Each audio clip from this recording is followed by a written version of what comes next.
Ассалаумағалейкум, құрметті бауырлар, ассалаумағалейкум, құрметті қазақ елі, жолда бар Ақжол қара трасса, үйлеріңіз аман сау жетіп аларыңызға тілектеспіз. Біздер мына өтел алдымен алғашқы тіркеу салық жарнасына байланысты жүрген бір топ азаматтар Астанаға келген болатынбыз. Осы аптада бізде екінші күннен басталды. Сол күннен бастап жұмыс жасадық. Осы мәселені шешу жолында нақты бір ұсыныстарымызды, заң жобаларымызды бәрін әкелген болатынбыз. Бұл жерде қазір сол бүкіл заң жобасын апаруға қатысқан азаматтар Атыраудан Айсұлтан мырза келді, Маңғыстау облысы, Ақтау қаласы, Жаңаөзен қаласынан Мейрамбек бауырымыз және Алтынбек бауырымыз келді, Орал қаласынан Жомарт мырза келді, Батыс Қазақстан облысынан және Ақтөбе облысынан, Ақтөбе қаласынан мен Еркебұлан.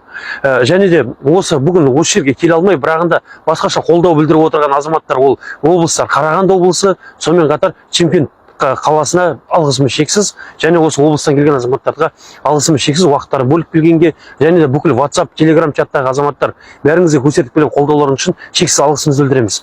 Осы аптаның жұмысын қорытындылайтын болсақ, біз өтел алдымен алғашқы тіркеу салық жарнасына байланысты, және де елдегі оң жақ рөлді конструктор ретінде әкелінген автокөліктер бар, армян нөмірлермен жүрген, Русучет тағы басқа да нөмірмен жүрген автокөліктер, солардың мәселесі бойынша біраз мәселе көтердік. Және мәселе көтерген кезде ол мәжіліс және сенат депутаттарына көтердік, өйткені ол заң шығарушы орган, екіншісі заң қабылдаушы орган болғасын, сояқтың бәріне біздің халықтың уәжін қағазға түсіріп бәрін әкелген болатынбыз. Соның бәрін тастадық, қабылдады, кездестік бүкіл депутаттармен, ешқандай мәселе туындаған жоқ.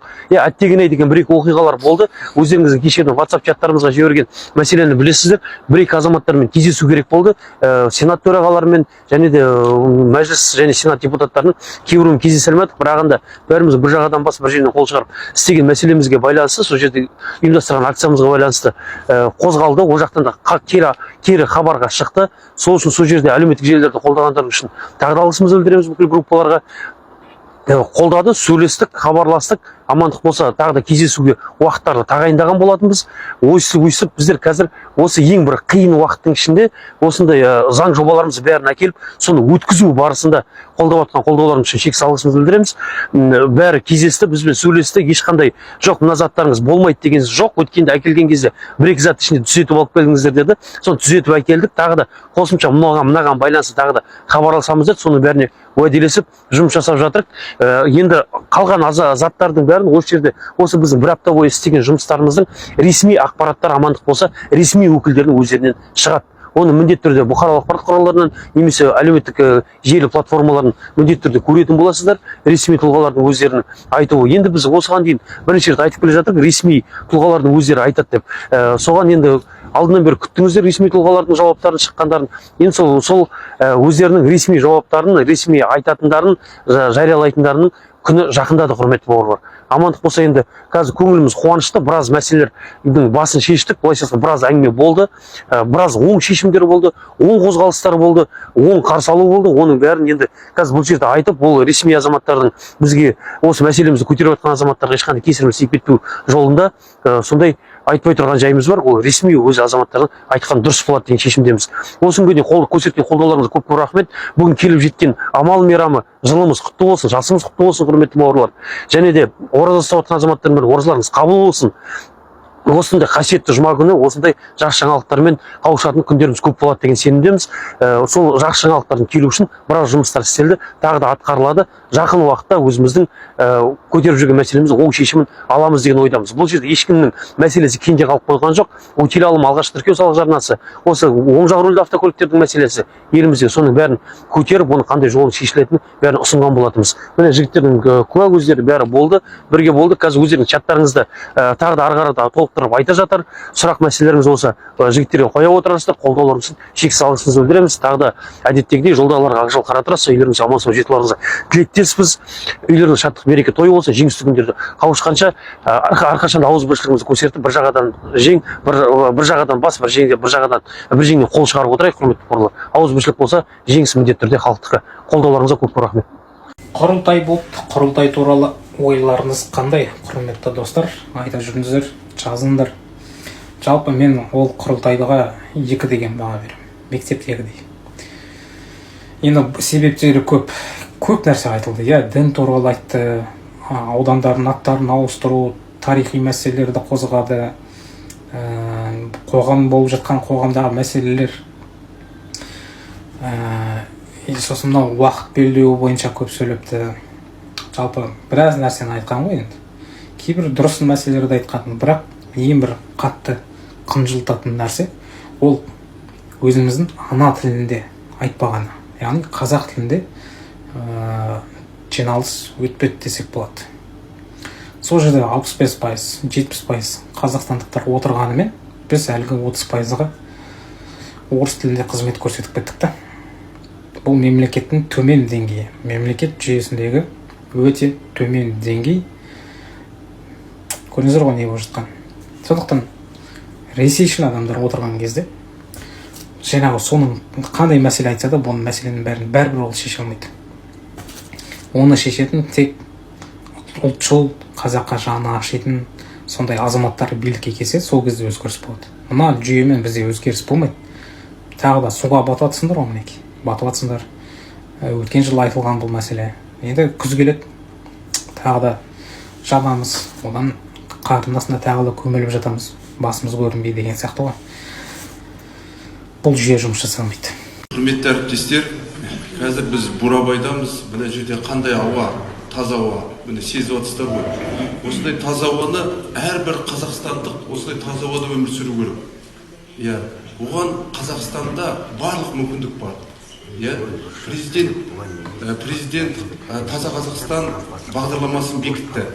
Ол саяси құжат, иә, саяси. Біз осы таза Қазақстанды тек қана ағаш отырғызу емес, тазалық жасау емес, жүйелі жобаларға пайдалансақ, қаншама мысалғы экологиялық мәселелер бар. Біздің енді партиямыздың мүшелерінің көбісі батыс өңірінен болғандықтан, әсіресе Атырау өңірінен, негізгі біздің партиямыздың құрылтайшылары. Сол Атырау өңіріндегі мысалғы экологиялық жағдай өте қиын. Оны қалай дұрыстаймыз біз? Егер осы жүйелі жобаларды жасап, оны қаржыландыру формаларын табатын болсақ, біз барлық мәселе шешіледі. Түкте тұрмайды. Ол үшін бір қадам жасау керек. Біздің парламент депутаттары экологиялық кодексті алып, сондағы экологиялық қалдықтарға, шығарылымдарға ставканың көлемін көбейту керек. Болды. Бірден ТШО 200 миллиард теңге салық төлейтін болады экологиялық эмиссия.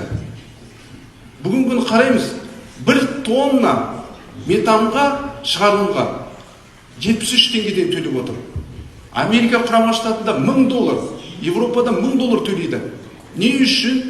Сонда үлкен ауқымды пайда түсіріп отқан шетелдің компаниялары аз ғана экологияға қаражат төлейді. Біз мысалы NCOC Қашаған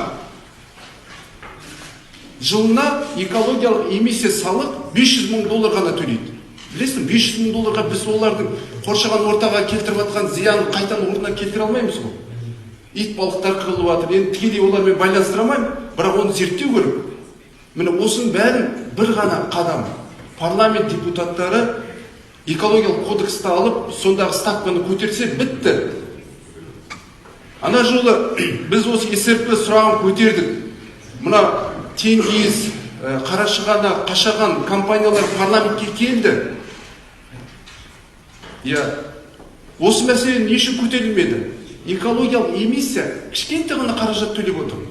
Экология эмиссия салығы қоршаған ортаға келтірген зиянды қайта орнына келтіру қаражаты бұл. Олардың қоршаған ортаға келтіріп отқан шығынын біз қазір төлеп отқан қаражатына қайтадан орнына келтіре алмаймыз. Сол себептен біз экологиялық жобаларды қаржыландыра алмай отырмыз. Өйткені бюджетте целевой деген бар. Егер біз экологиялық эмиссиядан жақсы қаражат түсіретін болсақ, жаңағы таза Қазақстан бағытында әртүрлі жүйелі жобаларды жасап, соның бәрін қаржыландыруға болады. Осы жақында Моңғолияның Жасылдар партиясы біздің партиямыз шақырып, біз Улан-Батор қаласында болдық. Улан-Батор қаласында кәріс қалдықтарын қайта өңдеу зауытын қойған екен. Кәріс қалдықтары келіп жатыр, су тазар полипке, егін шаруашылыққа бәріне кетіп жатыр. Мына жағынан қайта өңдеп өнім алып жатыр. Бізде ондай жоқ Қазақстанда. Біздің жалпы ішкі өніміміз Моңғолиядан 12 есе көп. Не үшін? Өйткені жүйелі шешудің жолдарын білмей жатырмыз. Жаңа әріптесіміз айтты ғой, егер депутаттар білмесе бізді шақырсын, біз бармыз. Жаңа Сергей Михайлович кетіп қалды. Комитет, мәжілісте комитет экологияның мүшесі. Мен қатты жібердік біз, бәрінде жібердік. Бірақ ешкім ешнәрсе жасап отырған жоқ. Ол не үшін? Мүмкін мұнай компанияларының лоббисттері отырған шығар онда. Бұны ашық түрде біз зерделеуіміз керек. Өйткені егер біз экологиялық кодексті экология эмиссия салығын көтеретін болсақ, ставканы көтеру арқылы бюджетті 4 триллион теңгеге біз толтырайық деп отырмыз. 4 триллион. Бізге енді көтерудің қажеті жоқ. Біздегі жаңа барлық мәселелердің бәрі шешіледі өзін-өзі. Сондықтан осы мәселеге көңіл бөлсеңіздер. Бұл маңызды нәрсе. Біз осындай қарапайым затты шеше алмасақ, мысалы біздің партиямызда 100 мың мүшесі бар. Мен бір ғана бізде алам, осы ұлттық құрылтайда ғана айта аламыз біз.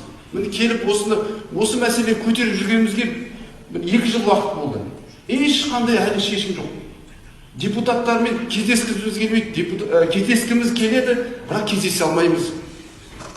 Жабық. Қоғамдық палатасында бізді шақырмайды. Ешқандай не жоқ. Түсініксіз нәрседе не болып жатқан түсініксіз. Рахмет сіздерге.